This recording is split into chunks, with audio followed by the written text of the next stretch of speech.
Merci d'avoir répondu à notre invitation pour cette conférence de presse des organisations de la société civile gabonaise. La conférence est organisée par la coalition Tournons la page Gabon. Pour la petite histoire, Tournons la page est une coalition qui regroupe 250 organisations à travers le monde, en Afrique et en Europe principalement. Et ces organisations ont en commun la conviction qu'il est urgent de faire évoluer nos pratiques en matière de droits humains, en matière d'alternance démocratique pacifique en Afrique, en matière de bonne gouvernance et de libération de l'espace civique. Nous pensons que ces évolutions sont une condition nécessaire pour accélérer le processus de développement et le vivre ensemble dans les pays africains. Au Gabon, Tournons la page existe depuis 2015 et regroupe une dizaine d'organisations. Le réseau Femmes Lève-toi a le plaisir d'assurer la coordination. Comme partout en Afrique, le peuple africain a soif de justice sociale. C'est pourquoi notre conférence de presse aujourd'hui saisit l'occasion de la Journée internationale des droits de l'homme.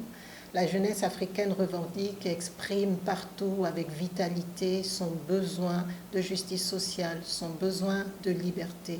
Et nous pensons qu'ignorer cette soif de justice et de démocratie ne peut plus être une solution durable, surtout pour des États, nous l'espérons, comme le nôtre, c'est en tout cas notre espoir, qui ont le souci de préserver le vivre ensemble et la paix comme objectif partagé. Nos organisations non gouvernementales ont donc décidé de saisir l'opportunité de la date fatidique du 10 décembre qui marque la Journée internationale des droits de l'homme pour exprimer notre opinion sur la situation des droits de l'homme au Gabon et sur les principaux enjeux et défis du Gabon en la matière. La promotion de la démocratie étant une des principales causes défendues au sein de TLP, nous n'avons pas pu nous empêcher de faire un lien entre ces deux idéaux. D'une part, les droits de l'homme et d'autre part, la démocratie. Est-ce qu'il est possible de garantir les droits humains lorsque les principes démocratiques sont bafoués? Je laisserai à chacun la liberté de répondre à cette interrogation. Pour commencer, nous voulons tout de même souligner les avancées relevées au cours des 2 dernières années dans notre pays. Nous avons eu l'adoption du Code de l'enfant qui renforce la protection des enfants mineurs au Gabon et nous pensons que cela est une bonne chose. Il y a eu dans le Code pénal la prise en compte des crimes avec prélèvement d'organes qu'on appelle plus communément dans notre pays les crimes rituels et qui vient renforcer les sanctions donc contre les coupables de crimes rituels. Nous citerons aussi comme avancée la libération de certains prisonniers d'opinion.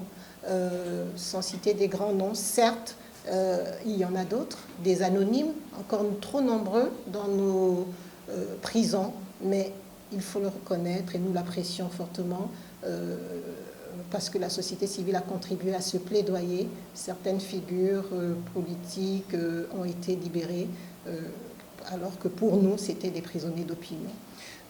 Il y a également en grande avancée, la star de l'année 2021, le renforcement des droits de la femme au Gabon, avec l'ajout notamment de certaines dispositions dans le Code civil, dans le Code pénal et notre fameuse loi James Bond, la loi 006-2021 qui porte élimination des violences faites aux femmes. Nous saluons fortement ces avancées et nous encourageons le gouvernement de la République à veiller que ces efforts se poursuivent et que les nouvelles dispositions légales soient effectivement respectées par tous, aussi bien concernant le droit à la vie que les droits constitutionnels relatifs aux libertés individuelles et collectives, mais aussi, bien sûr, les droits des femmes, ce qui soulève un doute sur la volonté affichée de faire avancer la situation des droits de l'homme avec des institutions fortes et impartiales qui y travailleraient. Ce n'est pas le seul défi qui reste en matière de droits de l'homme au Gabon. Nous avons, pour notre part, retenu comme priorité, comme défi prioritaire dans ce domaine au Gabon, les arrestations arbitraires qui continuent de se faire en violation des lois de notre pays, les conditions de traitement et de vie en milieu carcéral. Certes, il nous a été annoncé la construction d'un nouveau quartier pour les femmes. Nous saluons cette décision, mais nous craignons qu'elle soit largement insuffisante pour désengorger la prison et améliorer les conditions dans cet espace. Nous avons aussi comme défi la restriction de l'espace civique. Et cette restriction, comme ma collègue Blanche Simoni le démontrera, a été renforcée par les mesures de lutte contre la Covid-19. Donc là, il y a un juste équilibre, un meilleur équilibre à rechercher, c'est ce que nous pensons.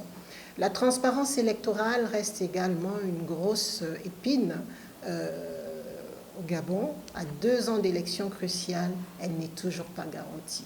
Et nous craignons donc le cercle infernal et habituel d'élections et violences post-électorales. Tournons la page est une coalition internationale qui milite pour la bonne gouvernance, pour les élections transparentes, pour la non-promotion du 3e mandat, mais nous disons aussi que nous sommes là pour que la paix sociale règne dans nos différents pays. Et cette paix sociale passe par le dialogue, un dialogue inclusif. Nous avons connu la conférence nationale au Gabon en 1990. Personne n'a été mis en prison à l'issue de cette conférence nationale parce qu'on a voulu lui régler les comptes.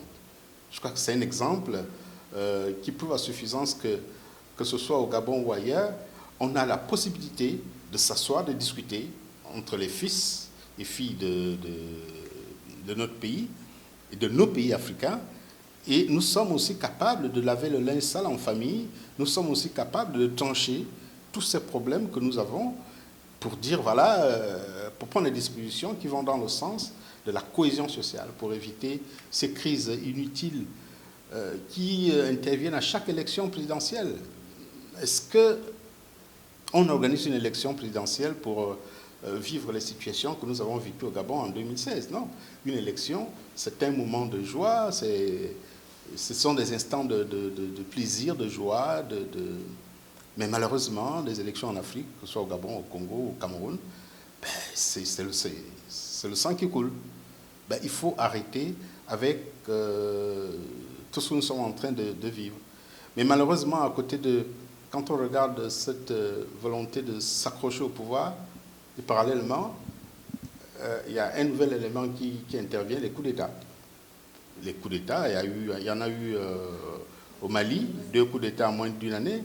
Et au Tchad, c'est un coup d'État, contrairement à ce qu'on veut nous faire croire.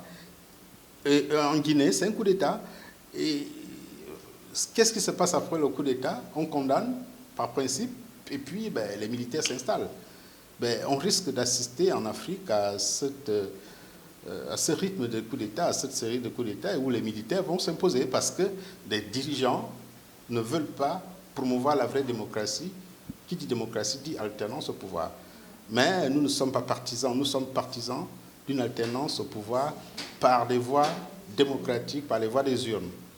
Tournons la page, fait la promotion de l'alternance au pouvoir par le bulletin de vote. Maintenant, il appartient au peuple et aux dirigeants de s'asseoir pour jeter un coup d'œil sur ce qui est en train de se passer en Afrique. J'ai plus peur maintenant qu'avant, parce que j'ai l'impression que l'insécurité s'est installée dans nos différents pays, à tous les niveaux, tout simplement parce que les grandes puissances, la communauté internationale, n'a même plus de regard sur ce qui se fait en Afrique. C'est-à-dire nos dirigeants, francophones ou ailleurs, ils sont plus axés sur leur intérêt parce que le conflit Est-Ouest est en train de s'installer. Voilà un peu ce que je voulais rajouter pour rassurer les chefs d'État, pour leur dire qu'il y a une vie après la présidence de la République.